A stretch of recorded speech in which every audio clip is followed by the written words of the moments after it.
rápido y conciso, porque realmente la charla es casi como un seguimiento de lo que habló Paco y lo que pudieron hablar de la visualización de la vía aérea con un método diagnóstico de la enfermedad respiratoria.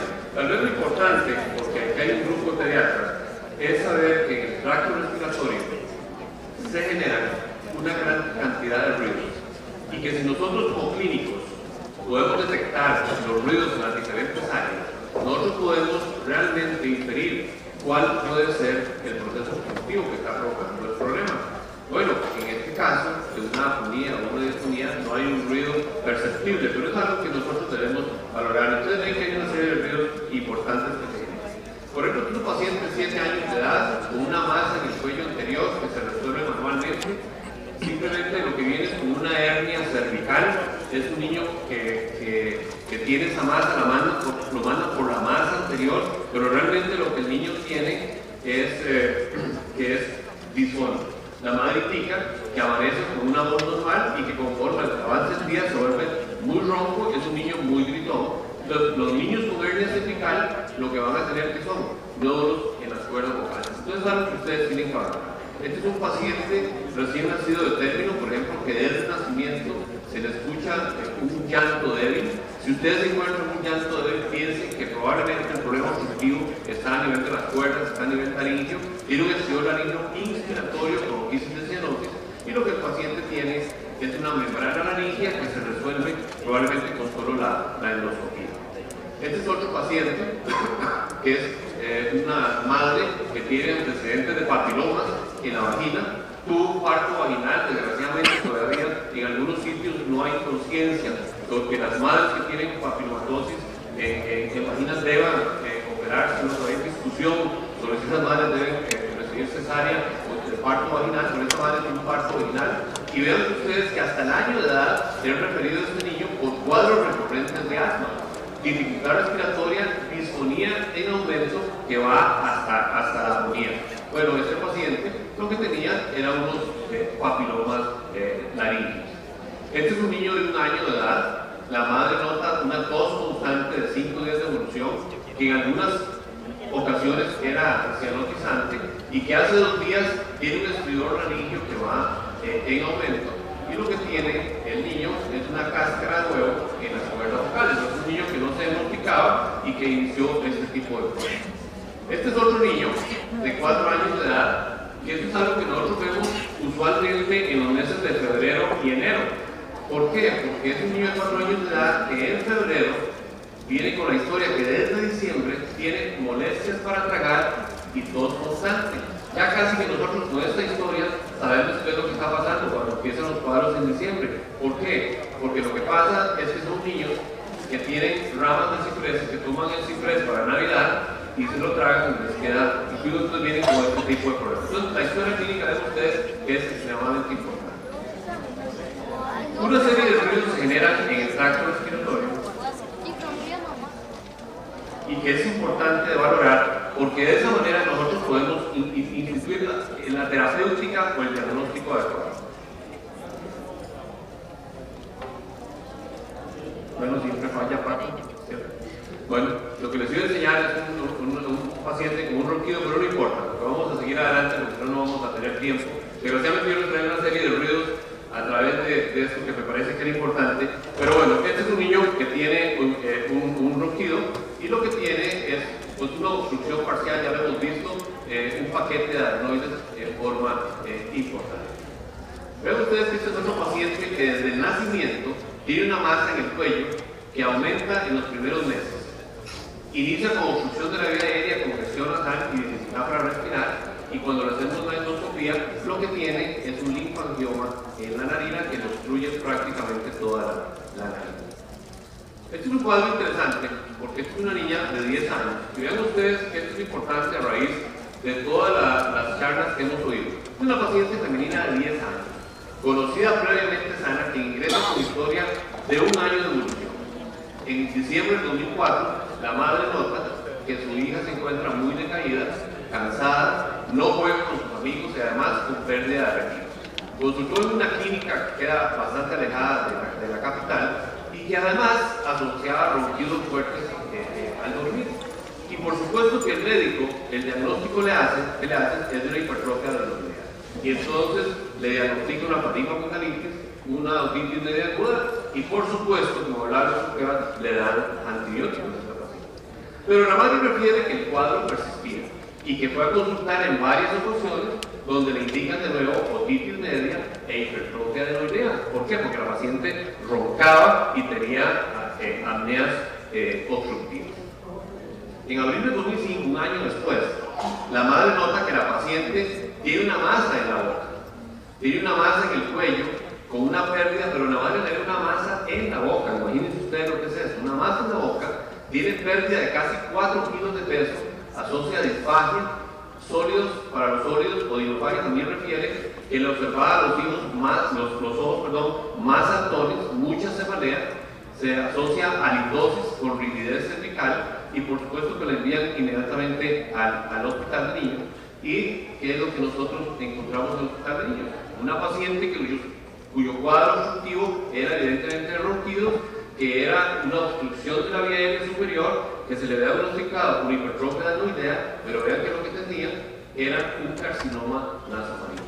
Entonces, mucho cuidado con todos esos pacientes que tienen obstrucción de la vía aérea y que ustedes creen que tengan una hipertrofia adenoidea. Vean que hay otros diagnósticos que ustedes deben considerar. Por supuesto que estridor, lo pueden ustedes ver, estridor inspiratorio. Vamos a ver si tal vez funciona. No. Bueno, estridor inspiratorio, o también puede ser un estridor expiratorio. Vean ustedes, por ejemplo, que es un paciente que tiene episodios de cianosis, un estridor laríngeo, y lo que hay vemos es un gran quiste aquí en la valécula que le provoca el cuadro obstructivo. ¿Por qué estos pacientes tienen un estridor inspiratorio? Porque el proceso obstructivo está a nivel global. Este es un paciente de 26 días de edad, es un recién nacido de pretérmino, adecuado para la edad gestacional, que tuvo una cesárea.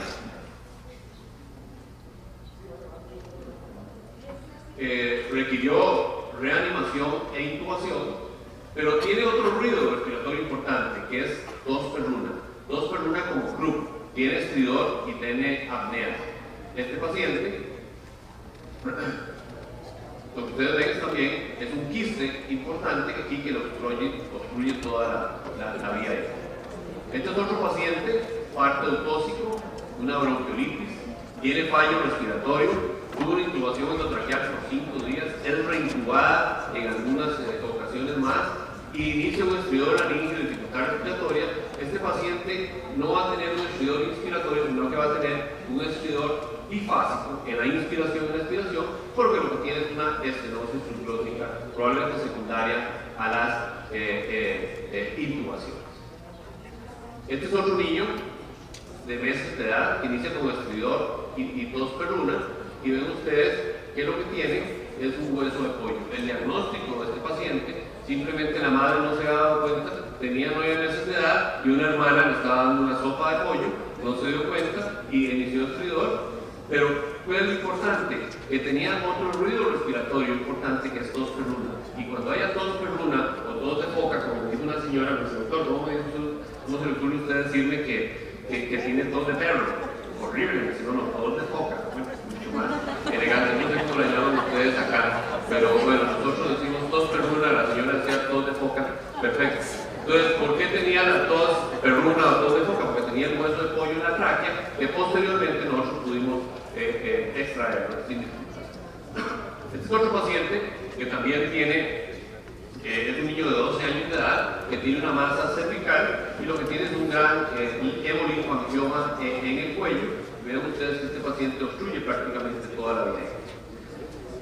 Todo niño con hemangioma subglótico, todo niño con hemangiomas en otros sitios, con hemangiomas en cualquier sitio del cuerpo, sobre todo hemangiomas cervicales y estridor laríngeo, debe siempre hacerse una endoscopía respiratoria, porque un buen porcentaje de estos casos van a tener lo que este paciente tiene, que es un hemangioma subglótico.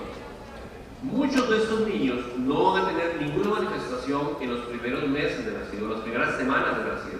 Generalmente estos niños inician las manifestaciones cuando tienen una infección respiratoria. Y cuando tiene una infección respiratoria, probablemente se inflama esta vía aérea subglótica y entonces se manifiesta este tipo de compromiso. Y como les decía, este fue otro paciente, por ejemplo, que inició el mismo cuadro, lo que tenía unos hemangiomas en el muslo y evidentemente tenía un hemangioma subglótico que hubo que resolverlo. Este es un paciente interesante porque muy raro, yo no sé qué experiencia tienen los que me precedieron, pero este es un niño de 1 año de edad. Vean ustedes lo que le pasa a algunos niños, o sea, cosas que son tremendas. Este niño fue abandonado por su madre y lo mantienen en un albergue durante 1 año. Al año de edad encuentra una madre que lo adopta.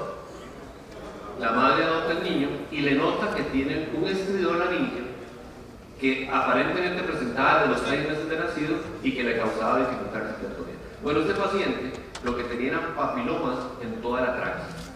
Raro, porque los papilomas generalmente son papilomas laringoides, estos son papilomas en todo el árbol tráqueo-bronquial que provocaba mucho, porque este paciente nos está dando mucho problema a nosotros, porque ya no sabemos realmente qué hacer, ha recibido toda la terapia posible, pero es raro ver los papilomas en la tráquea. Bueno, estos es otro tipo de tos que yo les quería mostrar, que ya no tiene. Este es un paciente de 1 mes y 18 días que se interna por una bronquiolitis, crisis de cianosis. Una historia de tos y crisis de cianosis en forma súbita posterior a la alimentación. Ustedes van a decir, bueno, muy probablemente es broncoaspiración, le dan cobertura con ampicilina y lo que el paciente tiene es posterior a una depresión respiratoria, lo que tiene es una fístula tráqueo-esofágica, bronquicida, bronquioleche, y aquí el proceso fístula. Este es un recién nacido pretérmino que ameritó intubación en la etapa neonatal. Pero vea usted que importante, a los 5 meses inició tos perruna, dificultad respiratoria, retracciones intercostales. Y lo que este paciente tenía eran unos quistes en la canina. Son quistes que nosotros pudimos resolver endoscópicamente en la canina. Es algo que tampoco vemos con mucha frecuencia, pero ven ustedes que son 2 procesos quísticos en la canina. Este es un masculino de 5 años, asmático, con una telectasia persistente en el lóbulo inferior izquierdo, y lo que tenía era un adenoma bronquial. Vean ustedes, cualquiera piensa que es un paciente con un cuerpo extraño, pero vean ustedes que el procedimiento endoscópico es muy importante y la biopsia que tomamos, lo que tenía era un adenoma bronquial sin ninguna otra sintomatología que el ser asmático y tratado con broncodilatadores, y simplemente porque no mejoraba su atelectasia en el lóbulo inferior, nos llamaron a la neumología y nosotros pudimos hacer este diagnóstico. Esto es otro caso interesante que me parece que es importante que discutamos. Una niña de 8 años, asmática, que inicia con un cuadro de infección de vías respiratorias superiores, posteriormente dificultad respiratoria importante.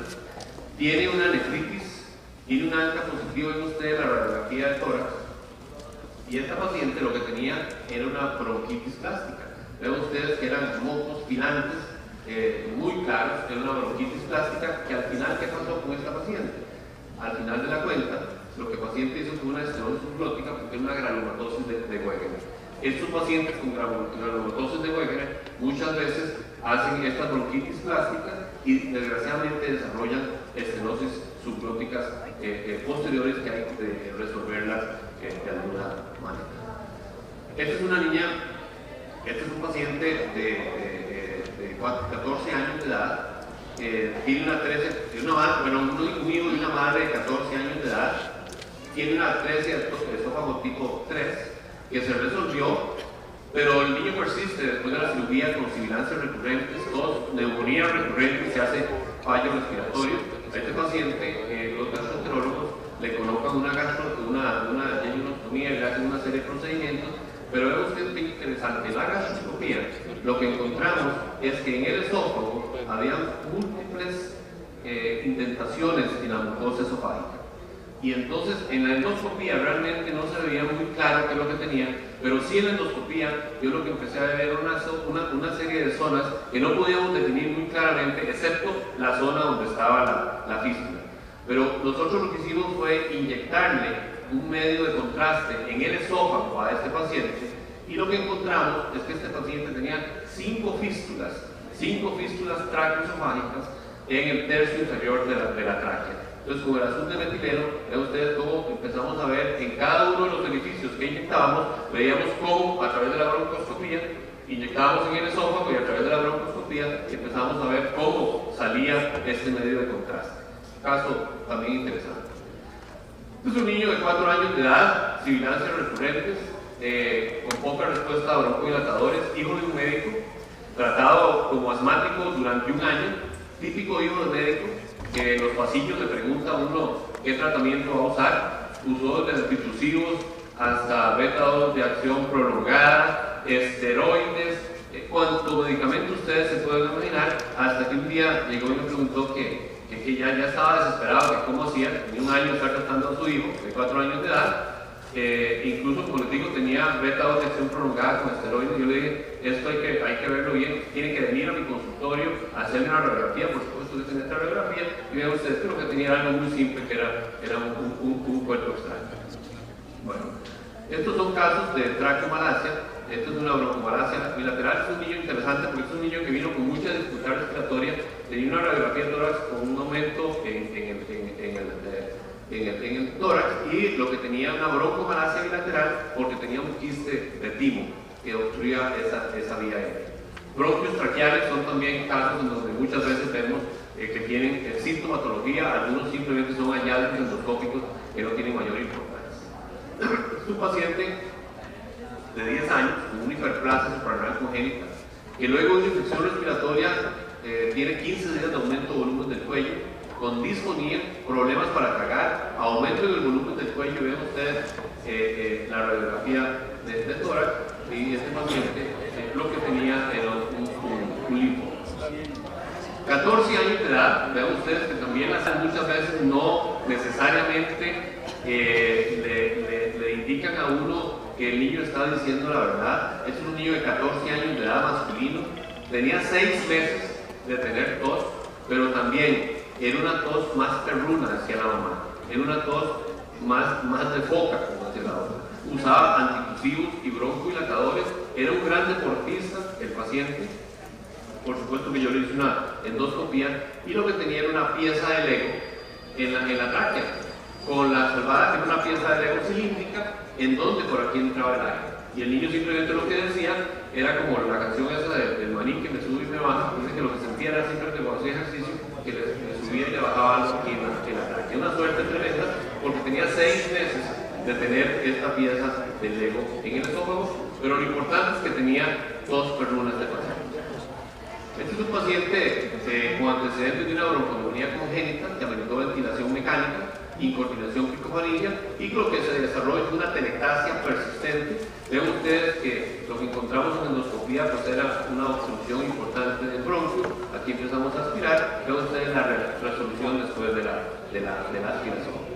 Este es un niño también interesante, que a los 6 meses de edad, esto es lo más curioso, un niño sano que a los 6 meses de edad, asintomático aparentemente durante esos primeros 6 meses, luego de una infección respiratoria superior, desarrolla una rinorrea hialina, una tos profunda, sibilancias, cansancio en la alimentación, dificultad respiratoria. Pero vean lo más interesante, tenía 6 meses de edad y que aparentemente no tenía ninguna sintomatología. El niño hace un fallo respiratorio, lo van a intubar, les cuesta intubarlo, y lo que encontramos fue una estenosis, ven ustedes, una estenosis traqueal importante, congénita, que tenía una gran membrana y tenía casi 18 milímetros de estenosis traqueal. Este paciente se operó, se le hizo una cirugía reconstructiva, salió bien, desgraciadamente después tuvo una complicación por otra causa. Es un paciente de 7 años de edad, de 7 meses, con asma no controlada, no tiene terapia de control, inicia con una exacerbación pulmonar importante, una neumonía basal derecha con una telectasia persistente que es rebelde a la terapia nebulizada y a la terapia respiratoria. Ven ustedes que mejora su atelectasia, le hacemos lo que tiene una bronquitis plástica, pero desgraciadamente esta bronquitis plástica no la podemos resolver endoscópicamente. Y entonces uno de los procedimientos que hemos hecho es la utilización del pulmozyme de alfa-dornasa a través del broncoscopio, y nosotros le instilamos el pulmozyme, y ya hay algunos reportes sobre eso, y mejoró el paciente. Es un paciente también con una estenosis congénita congénita del bronquio izquierdo, y ven ustedes cómo a través de dilataciones con balones repetidas nosotros logramos mejorar su bronquio izquierdo.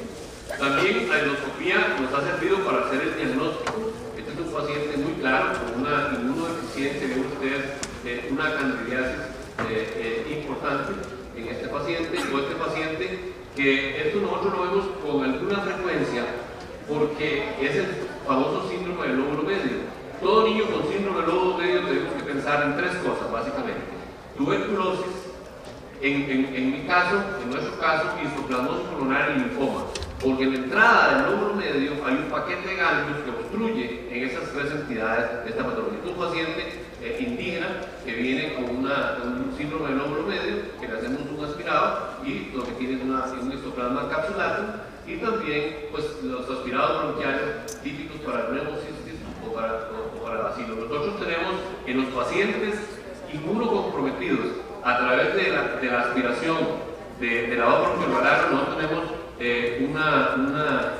un encuentro del germen en más del 60% de los casos, lo que es interesante. Es un paciente también asintomático, vean ustedes, asintomático de 10 años de edad, que hace un cuadro de boctisis en la escuela, lo mandan al hospital de niños, le hacemos un broncado celular, lo que tiene es una tuberculosis endobronquial.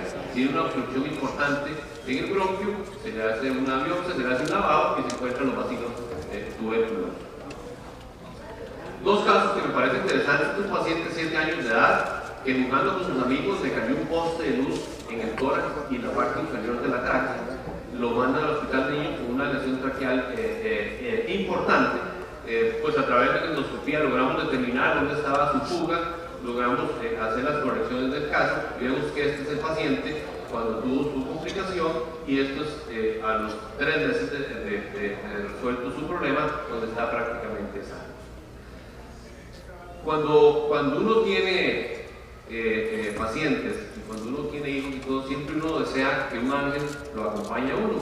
Bueno, este es un caso muy interesante y los desinfectantes tienen que tener un buen ángel para que resuelva el problema. Ven ustedes, niña de 10 años sana, que tiene un accidente de cuadriciclo con una caída libre de 50 metros en el cuadriciclo. Un adulto iba manejando el cuadriciclo, se cae con un guindo, cae 50 metros, la niña se golpea el cráneo en una piedra y pasa sumergida en el río durante 100 metros.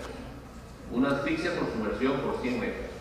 A los 100 metros, de pura casualidad, la madre que estaba en el río ve a una niña que viene, reconoce que es su hija, la saca del río, llama a la Cruz Roja la medio recupera, le ponen ahí un oxigenito y la manda a un hospital regional que dura 1 hora en llegar al hospital regional. Al llegar al hospital regional, le encuentran un neumotórax izquierdo, la intuban y la mandan al hospital de niños en un trayecto de casi 2 horas. Cuando llega al hospital de niños, la niña no está intubada en tráquea, está intubada en esófago. Entonces ven ustedes todo lo que le pasó a esta niña. Llega intubada en esófago, tiene un neumotórax bilateral, vean ustedes la tragedia que tiene esta niña, un enfisema subcutáneo, una condición neurológica tremendamente deteriorada, y al final lo que la paciente queda nada más es una estenosis del bronquio izquierdo, absolutamente sana, habla, va a la escuela y está feliz. Definitivamente es un ángel el que pudo recuperar a esta niña, pero son a veces datos que nosotros vemos cuando llegan los pacientes de forma muy grave y que nos llaman al servicio de emergencias para diagnosticar algunos procesos traumáticos en la cabeza. Definitivamente, que los decía, los ruidos respiratorios le indican a uno el sitio de la función, las situaciones, los estados de ánimo, y pues yo quería darle las gracias y decirles que